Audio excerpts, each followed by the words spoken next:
আসসালামু আলাইকুম সম্মানিত বন্ধুরা, একটু ভালো করে ভিডিওটি ফলো করে দেখুন। রাতের বেলায় মরুভূমির ভিতরে এসব কি দেখা যাচ্ছে, কারণ রাতের বেলায় মরুভূমির ভিতরে এসব সাপ, এসব প্রাণী কিন্তু খাবার জন্য এদিক সেদিক ঘোরাফেরা করে। তাই আপনারা অবশ্যই একটু সতর্কতা থাকবেন। যারা মরুভূমিতে উট ছাগল চারান তারা একটু সেফে থাকবেন। আর যারা অনেকে আছে প্রবাসের বাড়িতে, বিশেষ করে প্রবাসী ভাইয়েরা মরুভূমিতে পাশে এসে বসে বাড়ির ফ্যামিলিদের সাথে কথাবার্তা বলে।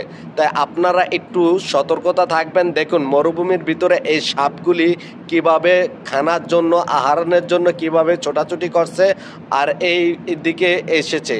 তাই আপনারা সবাই সতর্কতা থাকবেন। ভিডিওটি শেয়ার করে অন্যজনকে দেখার সুযোগ করে দিন। শেষ পর্যন্ত দেখুন এই সাপগুলির সাথে আর সাপগুলি কি হলো।